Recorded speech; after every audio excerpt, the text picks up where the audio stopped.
옛날 어느 교회에서 있었던 이야기입니다. 예전에는 교회당이 있고 마당이 있고 마당 한켠에 사택이 있었죠. 사택 앞에 쓰레기장이 있는데 거기에 낡은 놋 요강이 버려져 있었습니다. 젊은 분들은 혹 모르실 수 있지만 옛날 실내 화장실 없을 때 실내용 소변통이죠. 소변통. 근데 지나가던 그 교회 집사님이 그거를 얼른 챙겼습니다. 그리고 얼마 후에 그 집사님이 사택을 방문하게 됩니다. 목사님에게 가지고 온 선물을 건넵니다. 보니까 반짝반짝 빛나는 새 녹그릇이었습니다. 목사님은 황송해하면서 아유 이렇게 좋은 걸 가져다 주시냐고 너무 감사합니다 인사를 했습니다. 그런데 집사님이 몹시 겸연쩍어 하는 것 같았습니다. 왜 저러시지? 궁금했는데 머리를 극적거리면서 말합니다. 사실은 목사님 거예요. 돌려드리는 겁니다. 아니 그게 무슨 말씀이에요? 사실은 이랬습니다. 그래서 쓰레기장에 버려졌던 그 놋 요강을 가지고 가서 용광로에 녹여 새 녹그릇으로 바꿨다는 것입니다. 그분은 유기장, 놋쇠 가공 기술자였던 것입니다. 그래서 두 분은 마주보면서 실컷 웃었다고 합니다. 얼마나 재밌는 얘기예요. 요강이 변해서 그릇이 되다. 거기다가 밥을 담아 먹고 국을 담아 먹고 신기한 일이죠. 여러분 이보다 더 신기한 일이 오늘 본문에 나와 있습니다. 우리가 예수님 믿고 구원받은 게 그와 같다라는 것입니다. 헌 것이 새 것으로 옛사람이 새 사람으로 변화되는 것입니다. 완전히 새로운 인생을 살아가게 되는 것입니다. 본문 17절 보세요. 너무 유명한 구절이죠. 그런즉 누구든지 그리스도 안에 있으면 새로운 피조물이라 이전 것은 지나갔으니 보라 새 것이 되었도다. 얼마나 놀라운지 보라 그렇게 외쳤어요.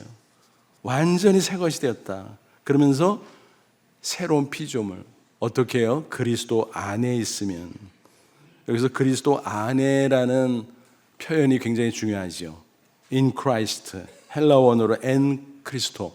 사도 바울은 자신의 서신에서 수도 없이 이 표현을 반복 강조합니다. 이것은 공간 개념이 아니죠. 관계 개념입니다.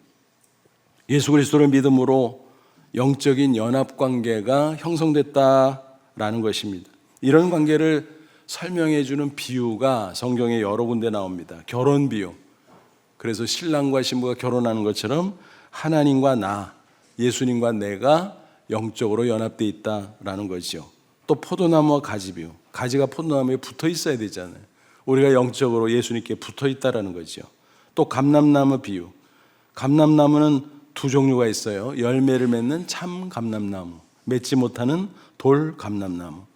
근데 우리가 돌 감람나무였는데 접붙임이 되어서 참 감람나무로부터 양분과 수분을 흡수하고 열매를 맺게 됐다라는 거죠. 이게 바로 하나님과 나, 예수님과 나와의 영적 연합 관계. 그래서 그것을 신비로운 연합 이렇게 부릅니다. 오늘 세례식이 있는데 그 의미가 뭘까요? 죄를 씻는다. 예수님의 대속의 십자가 복음을 믿음으로 죄 사함을 받는 그 의미가 있음과 동시에 이제는 하나님의 자녀요 의인이 되어서 이제 연합된다. 예수님과 연합되고 또 다른 성도들 지체들과 연합되어서 그리스도의 몸을 이룬다. 이게 세례의 뜻입니다. 물론 물 세례는 겉으로 표시해 주는 것이죠. 하지만 영적인 변화를 설명해 주는 상징인 것입니다. 이 영적인 변화, 영적인 연합은 겉모양만 살짝 바뀌는 게 아니에요. 혹은 무슨 옷을 입는 것처럼 뭘 걸치는 것도 아닙니다. 근본적인 변화인 것입니다. 창세기 1장 보면 태초에 하나님께서 우주 만물을 창조하신 기록이 나오죠. 그때의 창조를 원창조라고 해요.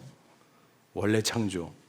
하나님께서 만물을 하나하나 창조할 때마다 그 반응이 어떠셨나요? 너무너무 기뻐하셨어요. 보시기에 좋았더라, 보시기에 좋았더라. 그러다가 마지막 하나님 형상대로 인간 창조를 완성하고 그 모든 전 과정을 보니까 너무너무 기뻤어요. 그래서 창세기 1장 31절 뭐라 그랬나요? 하나님이 지으신 그 모든 것을 보시니 보시기에 심히 좋았더라. 심히 너무너무 좋았다는 거예요. 근데 이 원문은 직역하면 어떻게 되냐? 보라, 그 말이 있어요. 보라, 너무 좋다. 보라. 오늘 17절에도 보라 있잖아요. 너무너무 신기하고 놀랐기 때문에 보라, 감탄사를 연발합니다. 창조의 완벽함을 말하죠. 하나님이 창조하신 우주 가리켜서 헬라어로 코스모스라 그래요. 가을꽃 이름인데 맞아요. 근데 원래는 이런 뜻이 있습니다. 질서, 조화, 그런 뜻입니다. 그런데 인간의 범죄로 말미암아 우주 만물이 하나님의 저주로 혼돈에 빠졌어요. 무질서에 빠졌어요. 그것을 헬라어 단어로 표현하면 카오스입니다. 거기서 영어 단어 케이오스가 나왔죠. 그러니까 창세기 3장에서 보는 그대로예요. 인간의 범죄 타락 이후 땅이 만물이 저주를 받고 가시덤불 엉겅퀴 내고, 이게 바로 원창조는 완벽했지만 인간의 범죄로 말미암아 타락함으로 말미암아 우주 만물에 변화가 있었다. 근데 그 변화는 나쁜 변화, 무질서와 혼돈으로 빠지게 됐다는 것입니다.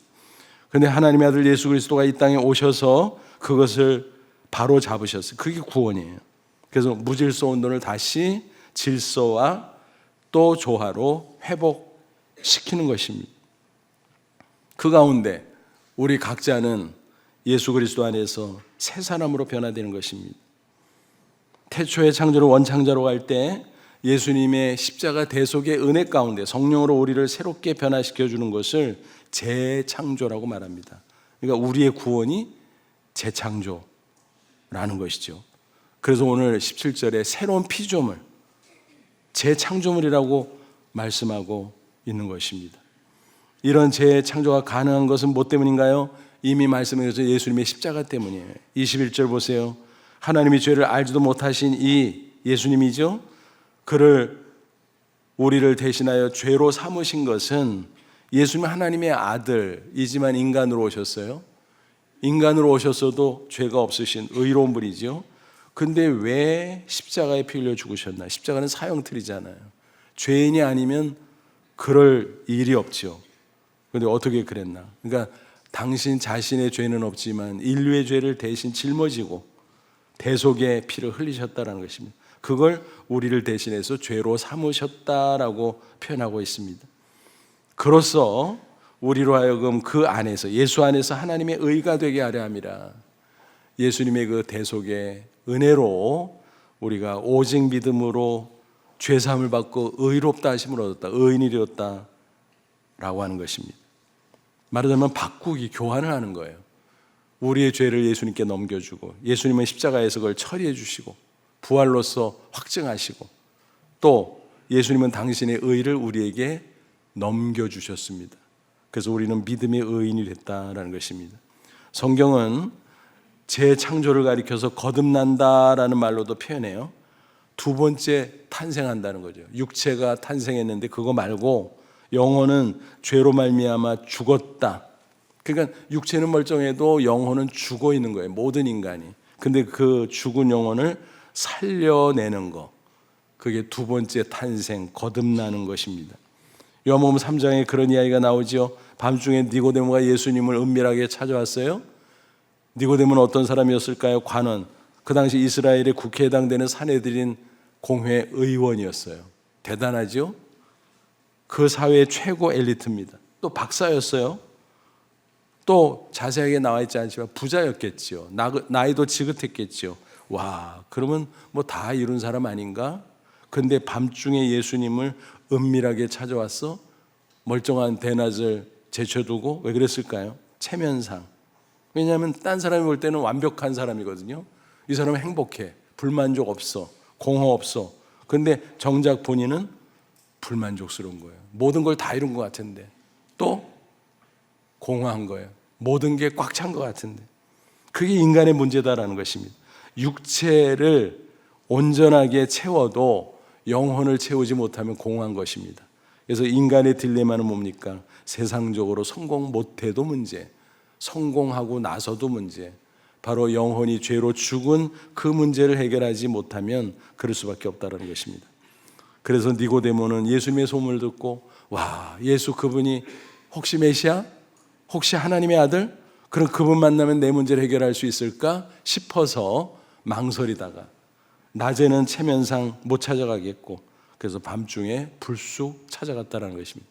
요즘 같은 시대에도 낯선 사람이 불쑥 찾아오면 놀래죠. 또 실례죠. 근데 그 당시에는 전깃불이 없을 때잖아요. 그러니까 이거는 파격적인 일이었습니다. 예수님은 니고데모를 척 보면 파악하시죠. 그래서 대뜸 그에게 이렇게 말씀하셨어요. 요한복음 3장 5절 6절 진실로 진실로 내게 이르노니 사람이 물과 성령으로 나지 아니하면 하나님 나라에 들어갈 수 없느니라. 육으로 난 것은 육이요 영으로 난 것은 영이니. 그러니까 당신이 또 한 번 태어나야 돼. 거듭나야 돼. 무슨 뜻이냐 하면은 육체를 얘기하는 게 아니라 영혼이 거듭나야 된다는 거야. 그것은 물과 성령, 말씀과 성령의 능력으로 되는 거야. 그래서 죄 사함 받고 새 생명 얻고 그래야 하나님 자녀 백성으로서 천국에 들어갈 수 있는 거야. 예수님은 그렇게 쭉 말씀해 주셨습니다. 그래서 이것을 가리켜서 거듭난다, born again, 그리고 혹은 중생이라고 부르는 것입니다. 저와 여러분 한번 점검해 보죠. 진실로 예수님은 나의 하나님, 나의 구주인 것을 믿으십니까? 그렇다면 이미 저와 여러분은 새 사람이 된 줄로 믿습니다. 그래서 재창조로 이루어진 새로운 피조물 됐다는 사실을 꼭 믿으시고 이제는 새로운 피조물로 변화된 삶을 사시기를 축원합니다. 그러면 구체적으로 어떤 변화의 일들이 우리 인생 가운데 이루어질까? 여러 가지, 굉장히 많죠.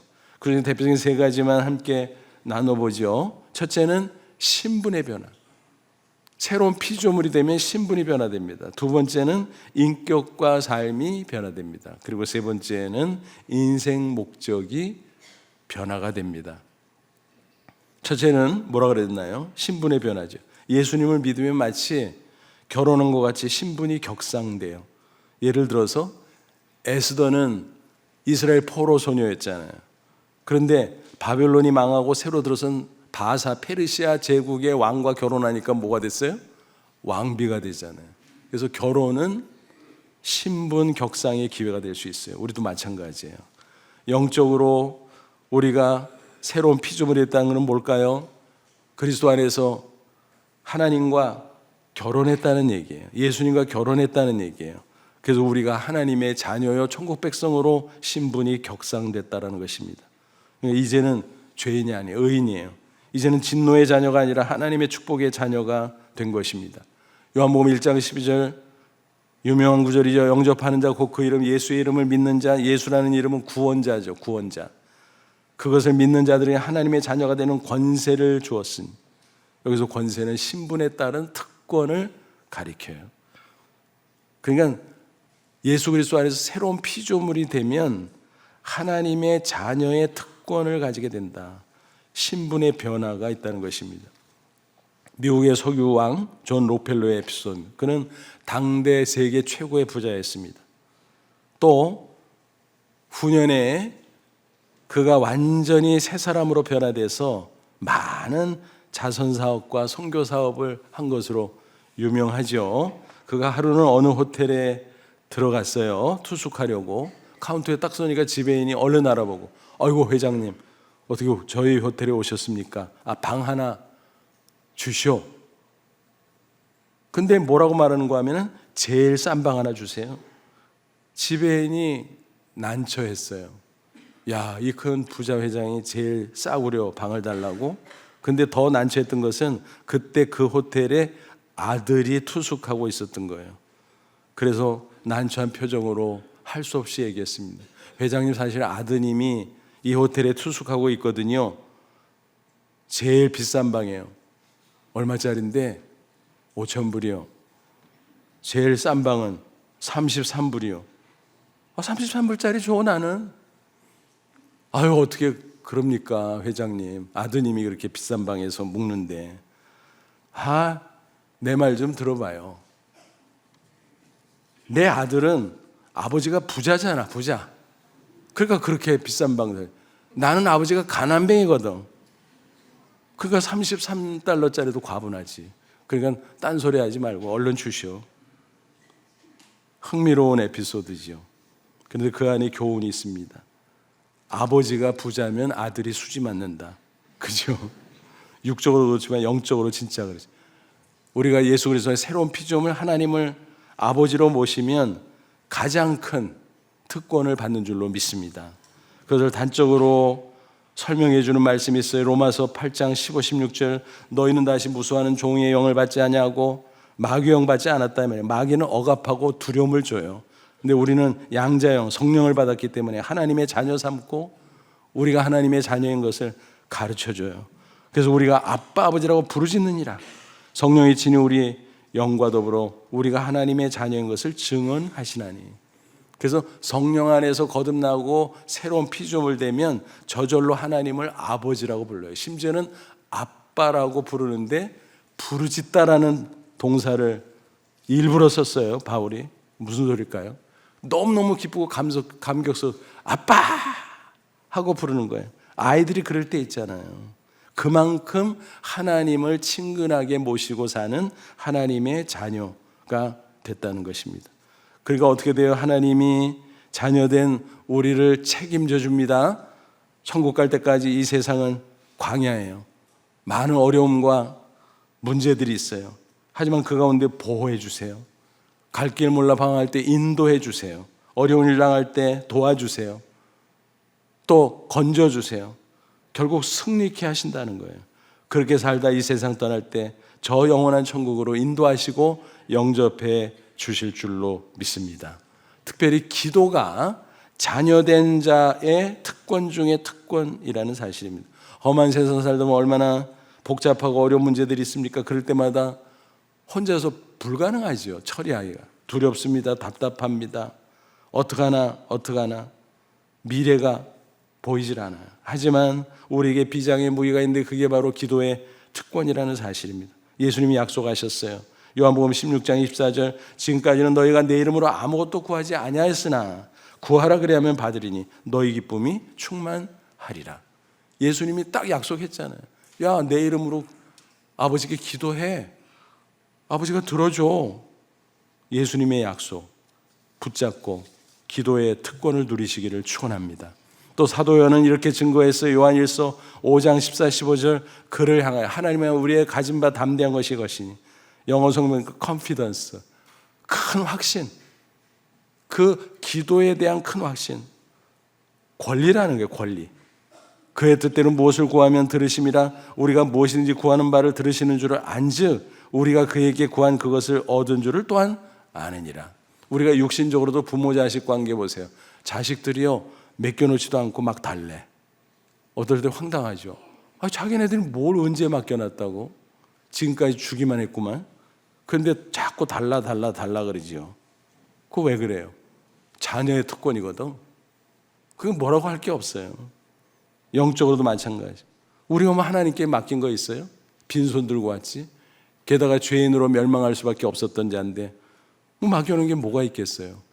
그래도 달라고 기도하라는 거예요. 하나님이 얼마든지 주신다는 거예요.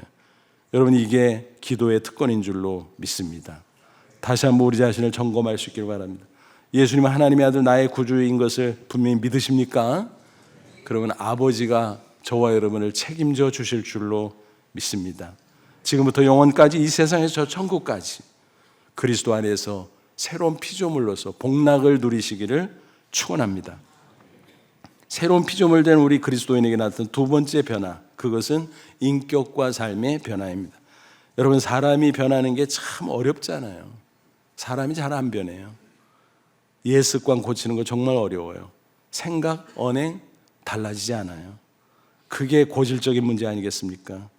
교회에 나와도 성령 안에서 온전하게 변화되지 않으면 달라지지 않습니다. 오랜 세월 불교를 믿던 어르신이 교회에 나오게 됐어요. 설교 시간에 뭔 소리인지 잘 모르는데 열심히 들었어요. 조금씩 흥미가 생겼어요. 그래서 주중에도 집에서 개인적으로 성경을 열심히 읽었습니다. 그러던 어느 날 궁금한 게 나왔는데 도저히 견딜 수가 없어요. 이거 빨리 물어봐야 되는데 주일까지 기다릴 수 없어요. 야, 교회 가보자. 목사님 있겠지. 그래서 갔어요. 사무실에 들러서 이제 목사님을 찾는데 자기도 모르게 불쑥 이런 말이 튀어나왔어요. 주지 목사님 어디 계셔? 내가 궁금해서 물어보러 왔는데 사모는 여러분처럼 웃을 수가 없었어요. 왜냐하면 교회 나온 지 얼마 안 되는 어르신에게 신뢰를 범할까 봐 웃음을 참느라고 혼났다는 그런 이야기가 있습니다. 여러분, 말투 하나 바꾸는 것도 이렇게 어려워요. 그런데 성령 안에서 거듭나면 놀라운 변화가 생깁니다. 생각이 바뀌고 언어가 바뀌고 행동이 바뀌고 인격과 삶이 바뀌기 시작하는 것입니다. 그런데 그런 변화가 없다? 그러면 그 사람이 참 믿음이 있는가? 예수 그리스도 안에 새로운 피조물이 됐는가? 아닐 수도 있다는 거예요. 그걸 경계해야 된다는 거예요. 미국 버지니아주에서 있었던 일입니다. 한 여성 운전자가 차를 몰고 가는데 앞차가 자꾸 얼쩡거리는 거예요. 근데 요즘은 많이 달라졌어요. 옛날 버지니아 사람들의 운전 습관이 본래 그렇대요. 그래서 차선을 안 바꾸고 천천히 간대. 뒤에서 뭐 따라오거나 말거나 상관없이. 그러니까 뒤에서 바쁜 사람은 얼마나 속이 터질까요? 이 사람이 그랬던 거예요. 좀 비켜주면 좋을 텐데, 바짝 다가오는 거 보면은 좀 비켜주면 참 좋을 텐데. 그래서 너무너무 화가 나서 바빴거든요. 그래서 빵빵 경적을 울렸습니다. 그런데도 뭐 빵빵 거리거나 마나 똑같이 천천히 갑니다. 그래서 화가 나서 창문을 열고 소리를 지르고 또 손가락질을 하고, 근데 갑자기 경찰차가 웽 하면서 막 따라오는 거예요. 뭐지? 자기를 따라오는 거예요. 자기를. 야, 이건 또 뭐야? 정지를 시킵니다. 그러더니 수갑을 딱 채워버린 거예요. 아니 이게 뭐야 이게? 아니 내가 뭘 잘못했다고? 뭐 혹시 빵빵 그런 거? 그게 무슨 얼마나 큰 잘못이야? 내가 소리 지른 거? 그게 뭐 얼마나 큰 거? 뭐 아무리 잘못해도 경범죄 정도인데 수갑을 채워? 미국 시민을? 말이 돼? 그래서 경찰관에게 막 항의를 했습니다. 그러거나 말거나 경찰관은 정색을 하면서 기다리라고, 내가 차적 조회를 해보겠다고. 당신 이 자동차 주인 맞아? 막 이러는 거예요. 딱딱거리면서. 그래서 아니 이게 내 자동차 지금 남의 자동차로 운전하냐고. 그런데 이상하다고. 뭐가 이상하냐? 나는 교회 안 다니지만 안다고. 자동차 뒷 범퍼에 물고기 스티커 붙이는 사람은 크리스찬인데 당신의 행동 거지를 보니까 크리스찬 같지가 않아. 그거 수상해. 혹시 훔친 거 아니야?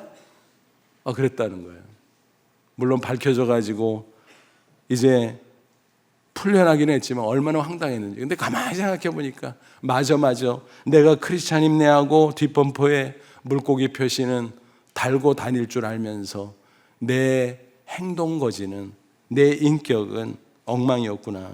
그래서 크게 회개하고 새롭게 변화되는 기회가 됐다라는 이야기입니다. 여러분 그렇지 않아요? 그 경찰관 말이 딱 맞잖아요. 거듭나고 그리스도 안에서 새로운 피조물이 됐다면 변화돼야 돼요. 신분만 변하는 것이, 신분은요 당장이면 변화돼요. 믿는 즉시. 그러나 인격과 삶은 점진적으로 오랜 세월, 평생 변화돼야 됩니다. 그런데 그 속도가 설사 느리더라도 변화는 돼야 되는데 전혀 변화가 없다면 그런 문제가 있는 거죠. 다시 시작해야 될지도 모릅니다. 사도 바울은 말합니다. 에베소 4장 22절로 24절, 너희는 유혹의 욕심을 따라 썩어져가는 구습을 따르는 옛사람을 벗어버리고 오직 너희 심령이 새롭게 되어 하나님을 따라, 하나님을 본받아 의와 진리와 거룩함으로 지으심을 받은 새 사람을 입으라. 마치 옷을 허는 거 벗어버리고 새 옷 입고 또 헌 것 벗어버리고 새 옷 입고, 그렇죠. 계속 새로워지고 새로워지라 라는 것입니다. 교계신문에서 게재됐던 간증기사를 읽은 생각이 납니다. 지방의 한 도시에서 어느 목사님이 상가 건물의 2층에 세를 얻어서 교회를 개척했습니다. 처음에는 포부가 대단했는데 생각만큼 성도들이 늘질 않는 거예요. 그래서 몇 달 후부터 월세를 밀리기 시작했습니다. 고민이었습니다. 그래서 건물주에게 사정했습니다. 사장님 죄송합니다. 제가 곧 해결해 드릴 테니까 좀 기다려 주세요. 근데 이 건물주가 얼마나 갑질하는지, 그렇게 사정해도 아랑곳하지 않고 욕설하고 나중에는 모욕을 주고 심지어는 중고 봉고차 앞에 세워놓으니까 발길질하면서 아이 똥차를 그 건물 앞에다가 대놓으면 어떡해, 저 뒤로 갖다 대라고. 자기는 1층에서 점포를 운영하고 있었거든요. 그게 싫다는 거지. 그래도 꾹 참았습니다. 매일 새벽마다 하나님 앞에 눈물로 기도하는 수밖에 없었습니다. 그런 어느 날 고급 승용차 몇 대가 그 건물 앞에 끽 하고 서더니 그 차에서 검정색 정장을 한 몇 사람이 내렸습니다. 대충 분위기가 파악되시나요? 그러더니 이렇게 찾더니 목사님을 딱 만난 거예요. 90도 절합니다. 형님, 여기 계셨군요. 우리가 얼마나 찾아다녔는데 아니 여기서 뭐하고 계신 거예요? 보면 모르냐? 목사님이 된 거죠. 아, 그러지 말고 저희랑 같이 가십시오. 아니, 살아계신 전설로 불렸던 형님이 지금 뭐 하시는 겁니까? 그러자 정색을 하며 가시게나, 나는 그때 내가 아니야. 더 이상 나를 찾아오지 마. 교회 다니려면 찾아오지 마. 그 외에는 찾아오지 마. 너무너무 정색하면서 잘라 말하니까 그들은 더 이상 말을 붙일 수가 없었습니다. 그래서 인사를 하면서 알았습니다. 하지만 혹시 도움이 필요하면 연락 주세요. 명함을 남기고 갔습니다. 그러나 그 목사님은 내가 자네들 도움받을 거 없어. 교회 다니고 싶으면 와. 그렇게 인사를 나눴습니다. 근데 1층 점포에 있으니까 건물주가 그걸 다 본 거예요. 어떻게 됐을까요? 사색이 됐죠. 사색이. 그 후에 목사님을 대하는 태도가 달라졌고 다행히 교회가 성장하면서 월세 문제를 거뜬히 해결했다는 간증입니다. 여러분, 이게 변화입니다. 새로운 피조물이 이렇게 변화될 수밖에 없는 거예요. 옛사람의 언행심사가 새 사람으로 하나님을 닮은 예수 그리스도를 닮은 모습으로 변화해요. 그게 그리스도인에게 열리는 열매요, 또 그리스도인에게서 풍기는 향기인 것입니다. 아무쪼록 저와 여러분도 각자 처한 위치 다르지만 그곳에서 변화의 축복을 누리며 그리스도의 향기가 되시기를 주님의 이름으로 축원합니다. 새로운 피조물이 된 그리스도인에게 나타나는 세 번째 변화는 인생 목적의 변화예요. 여러분, 인생의 가치가 어디 있다고 생각합니까? 소유? 조건? 전혀 그렇지 않습니다. 그런 것 같은데 잘 따지면 그렇지 않아요. 그렇다고 소유 그런 거 필요 없어, 그런 말씀을 드리고자 하는 게 아니에요. 인간 조건 그거 필요 없어, 낮은 게 좋아, 가난한 게 좋아, 그런 말씀을 드리는 거예요. 별도의 다른 문제다라고 하는 것입니다. 소유가 많든 적든, 조건이 높든 낮든 상관없이 과연 어떤 목적을 위해서 살아가느냐, 무엇을 위해 살아가느냐, 그게 문제라는 것입니다. 우리가 예수 그리스도 안에 새로운 피조물이 되면 인생의 목적도 달라지는 거예요. 옛날에는 그저 많은 소유, 높은 권세, 세상의 쾌락이 전부인 줄 알고 무조건 정신없이 그렇게 그것만 추구했었습니다. 하지만 이제는 달라졌다는 것입니다. 어떤 경우에도 오직 하나님의 영광에 초점을 맞추고 살게 됐다라는 것입니다. 사도 바울은 그리스도 안에서 새 사람 된 우리에게 권면합니다. 고린도전서 6장 19, 20절, 너희 몸은 너희가 하나님께로부터 받은 바 너희 가운데 계신 성령의 전인 줄 알지 못하느냐. 너희는 너희 자신의 것이 아니라 값으로 산 것이 되었으니 그런즉 너희 몸으로 하나님께 영광을 돌리라. 무슨 얘기예요? 예수님의 대속의 핏값으로 우리의 죄를 사하시고 우리를 하나님의 자녀로 사셨다는 거예요. 그러니까 우리의 몸, 즉 인생은 우리 게 아니라는 거예요. 하나님 거라는 거예요. 하나님 거니까 더 좋아요. 하나님이 책임져 주니까. 다만 우리는 하나님의 영광을 위해서 살아야 된다라는 것입니다. 이런 삶은 대단한 일을 하라는 게 아니에요. 대단한 일 하면 좋기는 해요. 근데 꼭 그거는 아니라는 거예요. 일상 속에서라도 자기 형편대로 하나님의 영광에 초점을 맞추고 산다면 누구든지 얼마든지 가능한 삶이라는 것입니다. 사도 바울이 증거합니다.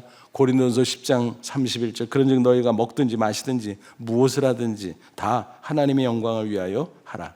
거창한 일을 하지 못한다고 할지라도 일상 속에서 그 일을 통해서 하나님의 영광을 빛내고 또 그리스도의 향기를 바라고 증거할 수 있다면 그게 최선이고 그게 그리스도인의 마땅한 모습이다 라고 하는 것입니다. 옛날 런던의 한 음식점에서 있었던 이야기입니다. 셰익스피어가 그곳에 왔어요. 그래서 사람들이 다 알아보고 서서 환대하고 인사를 하고 악수를 청하고 그 모습을 옆에서 지켜보던 사람이 있었는데 그 음식점의 하인이었습니다. 한숨을 내셨습니다. 야, 저 사람은 저렇게 사는데 나는 뭐냐? 식사를 마치고 나오는 셰익스피어에게 질문했습니다. 선생님, 이렇게 유명 인사가 되어서 만민에게 존경을 받는데 저는 목구멍이 포동청이라 마당이나 쓸고 있네요. 제가 어떻게 하면 좋겠습니까? 그러자 셰익스피어는 빙그레 웃으면서 악수를 청했습니다. 친구, 지금으로 충분해.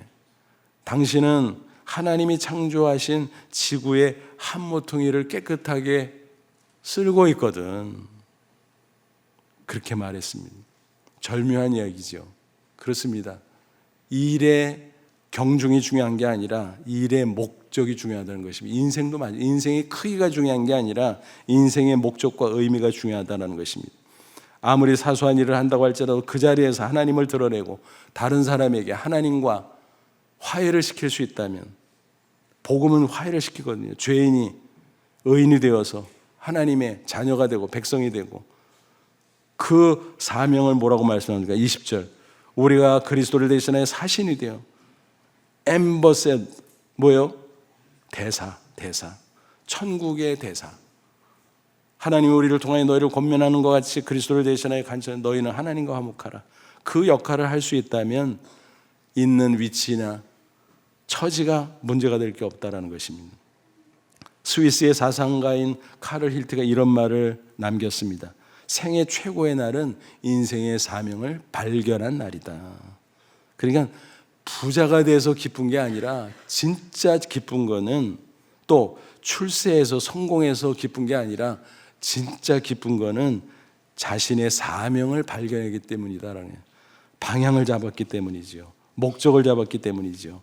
그래서 그게 사명이고 그것을 소명이라고 말합니다. 직업은 먹고 살기 위한 것이 아니라 하나님이 그 자리에서 하나님의 영광을 빛내라고 우리에게 맡겨주신 소명의 자리인 것입니다.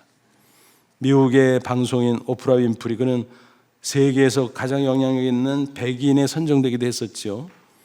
그는 그리스도인으로서 또 많은 그런 선한 일을 하는 분으로 알려져 있습니다. 그는 자서전에서 4가지 인생 철학을 이렇게 밝혔습니다. 첫째, 남보다 더 가졌다는 것은 축복이 아니라 사명이다.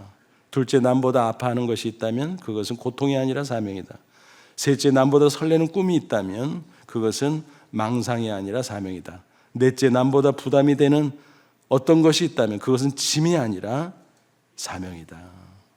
신앙에서 우러나온 인생의 철학입니다. 그렇게 살기에 그는 그의 재산과 지위 때문이 아니라 그의 삶으로 하나님의 영광을 빛내고 있는 것입니다. 여러분, 다시 한번 점검할 수 있기를, 예수 그리스도가 하나님의 아들, 나의 구주임을 진실로 믿으십니까? 그러면 예수 그리스도 안에서 우리가 새로운 피조물이 된 줄로 믿습니다. 이미 신분의 변화가 있어요. 그렇다면 인격과 삶의 변화, 또 인생 목적의 변화도 분명히 있어야 할 줄 압니다. 안타깝게도 우리는 이미 변화됐음에도 불구하고 옛사람의 죄의 관성이 있어요. 자꾸 옛날로 돌아가려고 그래요. 잘못된 습관으로 돌아가고 잘못된 가치관으로 돌아가고, 그럴 때마다 말씀과 기도로 영적인 씨름을 하면서 계속적인 변화를 추구해야 할 줄로 믿습니다. 아무쪼록 새로운 피조물로 아름다운 변화를 경험하며 행복하고 멋진 인생 살아가는 저와 여러분 다 되시기를 주님의 이름으로 축원합니다. 기도하겠습니다. 이 말씀 붙잡고 잠깐 기도하지. 하나님, 그렇습니다. 우리가 예수 그리스도 안에서 새로운 피조물 되게 해준 것 감사합니다. 나의 하나님이 나의 구주 믿습니다. 이제는 신분의 변화가 있으니 하나님을 아버지라 부르게 하시고, 이제는 인격과 삶이 변화되고 우리 인생의 목적도 변화되어 정말로 행복하고 정말로 존귀한 인생 살아가는 저희들 되게 하옵소서. 다 같이 간절한 마음으로 잠시 기도합니다. 하나님 아버지와 사랑을 진심으로 감사합니다. 이 시간 주의 말씀을 우리 새롭게 하시고 축복하심을 감사합니다. 영광 받아 주옵소서. 주 안에서 그 힘의 능력으로 승리하며 살아가는 저희를 되게 하시고, 이제는 그리스도 안에 새로운 피조물로 당당하게 기뻐하며 감사하며 승리하며 하나님의 영광을 빛내며 살아가는 저희들 되게 해 주옵소서. 그래서 세상에 줄 수 없는 참 평안과 참 행복을 누리며 살아가는 진정한 승리 인생 되게 해 주시옵소서. 제가 기도합니다. 하나님 아버지, 보라, 새로운 피조물이다. 바로 나 자신이 그렇게 된 줄로 믿습니다. 감사합니다. 늘 주 안에서 아름다운 변화의 삶을 살아가는 저희들 되게 해 주옵소서. 이 시간 특별히 학습 세례 예식을 거행합니다. 귀한 성도들 교회로 불러주시고 또 신앙생활 잘하게 하시고 오늘 하나님 앞에 믿음과 구원을 확증받는 기회를 갖게 해주신 것 감사합니다. 이 자리에 성령께서 함께 하셔서 하나님의 놀라운 은혜 역사가 나타나게 하옵소서. 예수님의 이름으로 기도하옵나이다. 아멘.